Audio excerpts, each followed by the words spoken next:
Et de la famille, je suis tombé sur l'extrait de cette vidéo de ce frère, qui pour moi est le prototype parfait de la réponse qu'il faut parfois adresser à cette catégorie de Français qui pensent que les Africains sont en train d'envahir leur pays. Ce mensonge de leur élite politique qui sont en train de boire. Ou encore nos propres frères qui sont nés en France, qui dans leur tête, ils sont plus français que les autres. Et taxent les Africains qui reviennent de l'Afrique de blédard. Pour eux, ils sont les Français, parce qu'ils sont nés en France. Toi, tu reviens du bled? Non, tu es blédard. Pourtant, pour la plupart, ils n'ont encore rien fait de leur vie. Ils vivent au RSA. Ils bénéficient des aides sociales. La seule chose qu'ils peuvent te brandir, c'est leur passeport. Moi, je suis français.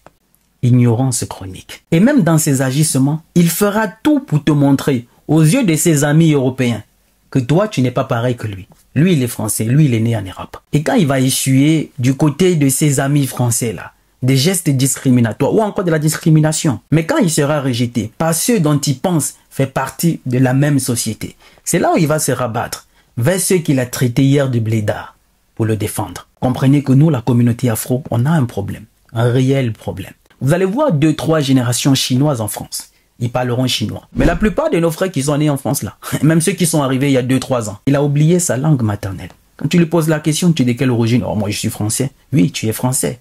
Mais tes parents, ils sont de quelle origine? Ah ouais, il va te citer un pays africain. Tu parles ta langue, il va te répondre avec beaucoup d'arrogance. Oh, moi je parle pas ça, moi j'ai jamais parlé de ça, moi je connais pas ça, moi je connais pas ça, wesh. Ignorance chronique. Étrangers sur le chemin des autres. La seule chose qu'ils doivent te brandir, c'est leur passeport. Le Chinois, quand il émigre, peu importe là où il va dans le monde, il va créer son petit business. Quand son frère arrive, il lui donne le boulot. Les Turcs qui sont en France partout, ils ont ouvert les kebabs un peu partout là. Quand un autre frère turc vient, c'est lui qui lui donne l'emploi. Mais nos frères là, qui sont nés en Occident là, qui se vantent tout le temps, moi je suis français, j'ai le passeport français. Tous sont au RSA. Ils n'ont encore rien fait pour eux-mêmes. Mais c'est toi qui as immigré, qui viens, tu charbonnes. Tu finis par lancer ton business, tu lui donnes de l'emploi. Vous comprenez qu'en réalité, c'est ce complexe-là qui fait en sorte que ils ont toujours ce mot à la bouche. Moi, je suis français, toi, tu es un blédard. Ouais, tu es français. Et alors? Écoutons l'extrait des vidéos de ce frère qui a une réponse parfaite à cette catégorie de personnes-là. Tu sais, j'en ai rien à foutre des gens qui me disent « Oui, t'es pas dans ton pays, t'es pas parlé français ». Moi, tu sais pourquoi ça me fait rien? Parce qu'on m'est redevable de ça. La France, elle est restée 132 ans en Algérie. Il me reste encore au moins un siècle à passer ici. Que tu le veuilles ou non, je vais rester. Hack, tu montes dessus et je te fais tourner comme un ballon de NBA. À la belle Kobe Bryant, tu connais? Un HCE comme ça, je te fais tourner sur mon doigt, comme ça. Tu es pas content, c'est pareil, je vais rester. Et en plus, je travaille. Et j'ai une voiture. Et j'ai une situation. J'apporte plus à la France que toi tu apportes, oui. Ouais. Mais ça fait mal quand on l'entend. Ça fait mal. Regarde la France. La France, t'as vu comment ça rend? Tu arrives dans un pays, tu es plein d'espoir, tu dis tu vas travailler, à la fin, regarde, tu finis par prendre du crack à la colline du crack, tu pars douceur, oui. Moi, je suis un travailleur, je suis un khaddam. Je suis pas venu ici pour souffrir, ok?